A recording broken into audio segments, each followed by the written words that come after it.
La ablación femenina, una mirada antropológica, por Delmi Guadalupe Guerra Moreno.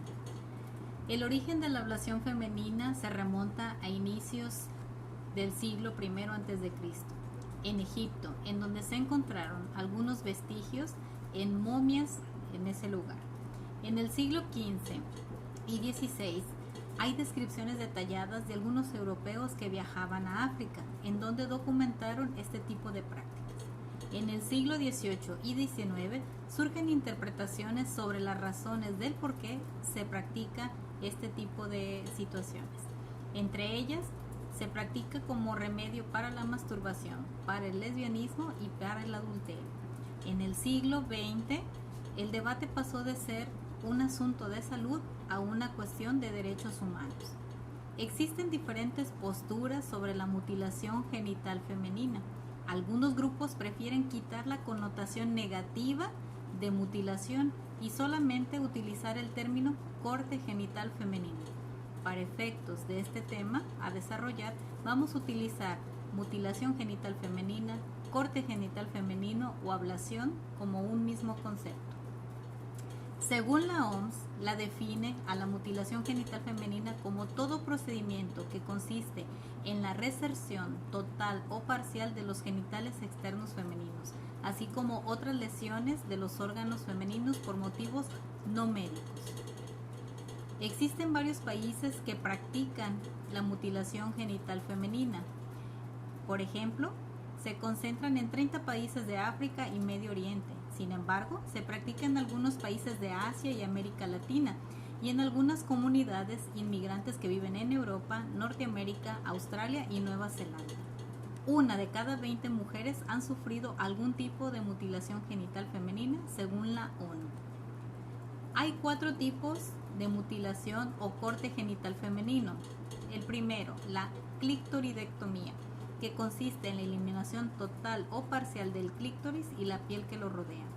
La escisión, que es la eliminación total o parcial del clítoris, de los labios mayores o de pliegues interiores que rodean a la vagina. La infibulación, que es la recolocación de los labios menores y mayores. Esto incluye con mucha frecuencia el estrechamiento de la apertura vaginal. Y por último, las prácticas variadas. Aquí podemos encontrar desde el cosido de clítoris, la cauterización, la quema del clítoris, el raspado del orificio vaginal y cortes en la vagina. Hay varios factores que justifican el corte genital femenino. Por ejemplo, socioculturales. Entre ellos podemos mencionar la aceptación cultural, el sentido de pertenencia grupal como el prerequisito para el matrimonio. Los higiénico-estéticos, en donde hay ideas erróneas sobre la higiene para considerar a las mujeres saludables, limpias y valiosas y como una redefinición de la belleza. Otro de los factores es el religioso espiritual, es decir, es un rito de iniciación a la edad adulta de las mujeres.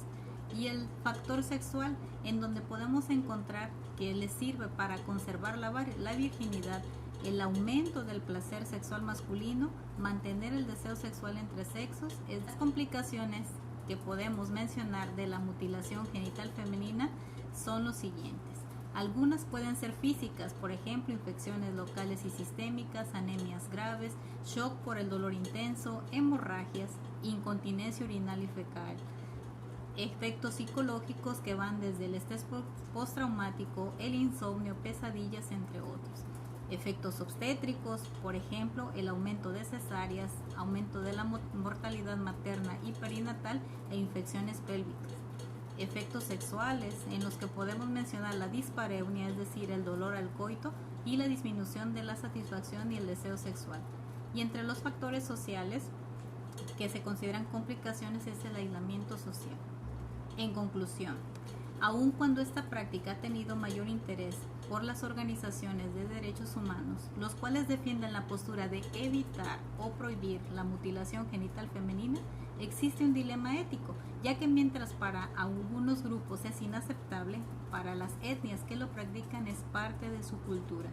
Por otro lado, el resto del mundo que no comulgamos con estas prácticas nos lleva a juzgar mediante nuestro relativismo cultural y etnocentrismo, ya que existe evidencia en las cuales algunas mujeres de las tribus defienden y están en contra de que se prohíba la mutilación genital femenina.